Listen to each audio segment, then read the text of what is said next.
Hey guys, and thanks again for tuning into my channel.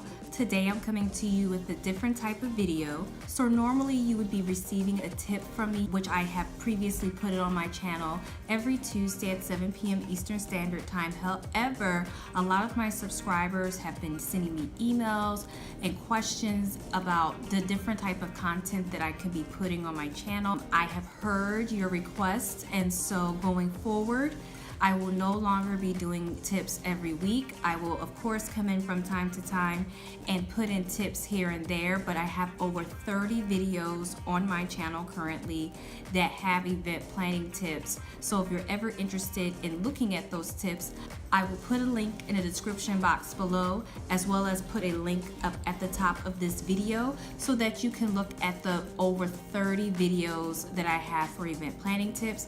However, when my subscribers send me emails, I am going to oblige their request. So I'm going to start moving more towards answering a lot of the questions that I receive on a daily basis, as well as talking about some trending event news and topics, as well as technology that I think would be more valuable to the subscribers to this channel. So please thumbs up if you're interested in learning more about just the questions that I get. Also feel free to send your questions to me and I can answer them on the next video that I have. And don't forget to subscribe. Thank you so much to all of my current subscribers. I am grateful for you. Today I'm going to answer some of the questions that I get often in my emails, and I hope you enjoy, so stay tuned. If I'm looking down, it's because I'm looking at my phone and I have listed all of the questions that I receive via email. So I have compiled a list of some of the top questions that I get from my subscribers, and I'm just going to read them out to you. Today is going to be more of a Q&A. Let's get started. So the first question that I get often is, how do you remain up to date with the event industry? And that's a very good question. So I started doing events about 10 years ago, and I was working for a television station at that time. And one of the things that I was able to take from that experience is that a lot of people got on the job experience. They didn't really have degrees back then. They weren't as prominent as they are now. Typically, if you wanted to get education in doing something like events or production, you had to do like an internship or study it like hands-on. But now there are more universities, online courses and classes that you can take that will provide you more event planning material if that's something that you're interested in. So that's some of the things that I do. I also attend industry events quite often, whether they're here in the local area as well as around the country. That's another good way that I stay up to date with what's going on in the event industry.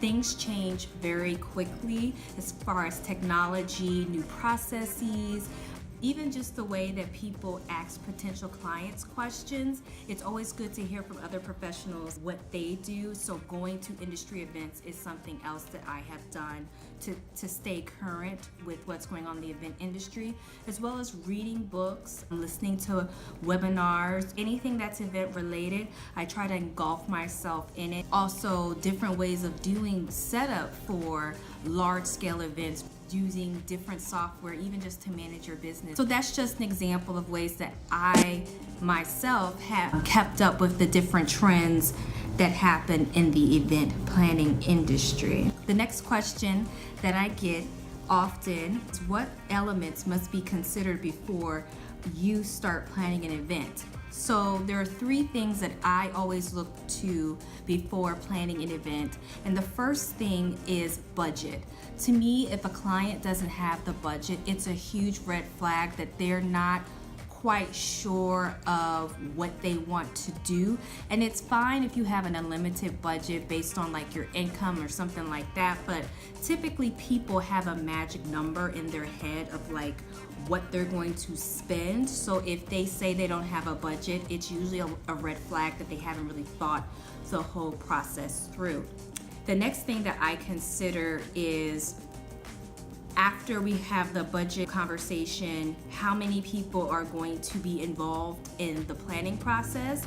So on the client's end, sometimes you're just dealing with one person Sometimes you're dealing with a husband and wife, you're dealing with a venue and their staff, you're dealing with contractors. So getting an idea of how many people you're going to be dealing with will determine who is going to be the main decision maker, or if you have to go through multiple people.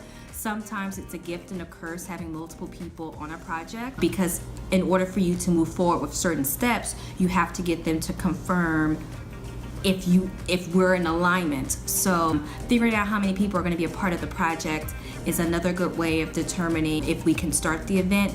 And finally, their overall vision and the overall goal of the event. So sometimes you're dealing with a client and they want to increase awareness for their brand, or you might be dealing with someone who just wants to plan a birthday party. So getting an overview and a clear understanding of what they want to plan allows me to decide, okay, we can move forward, or if there are a few more things in the process that we need to do before we can start planning the event. Sometimes it takes a few meetings.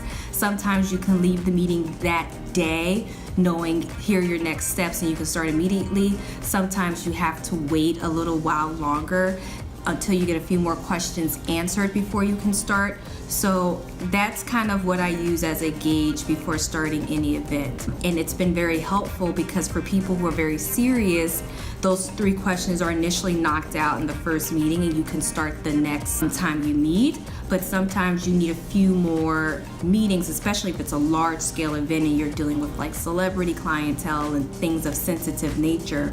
So that will require a little bit longer to pull all the pieces together. But as long as you can figure out by the end of your first meeting what their overall goal is, how many people are going to be the decision makers, as well as their budget, then I'm pretty confident we can kind of go through the event process and everything will turn out great. The next question that I get often is, how do you assess the success of each of your events? So what I usually will do is ask for feedback. Feedback is one of the best ways to, 1, make immediate changes, and 2, really get honest opinions about what people thought of your event. I don't just ask them from my clients, I also ask them from vendors too, because having vendor feedback is just as important as having client feedback. And if they feel that the relationship that you're establishing in the event that went on was successful, then I usually will say that's a successful event. Now, of course, there's no event that goes off 100% without a hitch. So you are going to have some hiccups from time to time, but if you can look at it cohesively and say, okay, as a whole, the food arrived on time, the food was correct, DJ arrived, the music was correct, the insurance was there, the venue was prepared, then overall you can rate that as a successful event. Sometimes you have things like people fighting, glasses broken, people are yelling and screaming, things get shut down. So then that will kind of sway where you know, okay, that didn't really go that well. But overall, you can just kind of get a feeling of this is how it went, but also asking for feedback from clients and vendors, and then they can help put together a holistic view for you. What I like to do is use a grading scale between 0 and 10. 10 being it was excellent, 0 being girl bad, we're never doing this again. And it's very helpful to kind of see physically what they thought about it, take the average, and then make improvements or continue doing what you're doing. So that's something that I like to do. But also you kind of just know that something went well or something didn't go well. You can just kind of tell by like people's reaction to certain things. You can hear the participants talking, you can hear people who were invited, you can kind of see their facial expressions. So you kind of know by walking around and taking stock of what everyone's doing how well the event went or it was just a disaster. So you kind of know too, but I like using third-party feedback because they're looking at it from a different angle than I'm looking at it, since all the events are my babies. The final question that I'm going to answer in this Q&A is, what do you like most about your job, and how do you stay motivated when things don't go as planned? So I'll start with the first part, which is, what do I like most about my job? I love that I'm able to be a part of people's experiences and memories. You know, planning an event is not something that's very tangible until you put a day, a time, a venue, food, music, your cousin in there, you know, until you make the idea that you have tangible, something that you can take away from. That's what the thrill comes in. It's really helping people take an idea and turn it into a reality. It's taking a dream that you might not have been able to execute on your own, and I'm helping you fulfill that dream. It means a lot to me when I have people come up to me and say, wow, you did such a great job on this. I don't know how I would have been able to do this without your help. It's really fulfilling for me. I've always loved helping people, and this is a great way to help people fulfill their dream. And also too, it helps me fulfill mine of helping other people. So it's kind of like a win-win situation, and I just love it. I love getting into the weeds and figuring out like how to put this together, how to make that color scheme match with that, how to make these two cultures commingle, how to make this food taste great with that food, or how to get flowers and cards and candy, like just figuring everything out. It's very creative, and I'm a very creative person, and I just love being able to be a part of that creative process and get my juices flowing. So that's what I love about what I do. And how do you stay motivated when things don't go as planned? Because there's always going to be things in life that don't go as planned, right? But I think what keeps me motivated is knowing that you've had success and you've had failures, right? Because in order for you to really appreciate when you're winning, you've had to lose a few times. So again, there's no event that I've ever produced that has ever been 100%. Now, of course, there's things that went smoother than others, but overall, if it doesn't go as planned, it's like it's okay, you know, because life doesn't go as planned. You can learn from it. Maybe it was something that you just oversaw that one time, or maybe it was something you weren't exposed to. So now going forward, you know how to handle that situation so that you're not put into a place where you're making that particular mistake again. It's a journey. It's not like it's a media destination, like just because you plan this one event, like that's it. You know, events lead to a series of events and memories, and so when you're putting together something that doesn't go as planned, it's still important because it allows you to learn from it, and it allows you to kind of see where you can grow. Everything in life for me has always been about growth and being able to take a previous experience and putting it towards something new so that you become better. So when things don't go as planned, yes, of course, it can be upsetting. There are times where I freak out, but then I recenter and realize this had to happen. When you love what you do, even if you're making mistakes or if something doesn't go as planned, you still love it because it's something that you've dreamed about doing. And it's not gonna always be peaches and cream, but you know that it's gonna help you grow professionally, personally, and that's all you can hope for. And that's all you can do, you know? No one's perfect. No event is perfect. There's always things, I guarantee you, there's always things, whether you notice them or not, that go on behind the scenes that are like, what?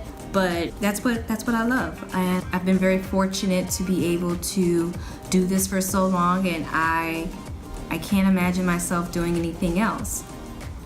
So those are the questions that I decided to answer for today. I have a lot more questions, so I will definitely film another Q&A video with some of the remaining questions that I have. But I do hope that you enjoyed this video. You got to learn a little bit more about me, and I will see you next week with a video for all things events.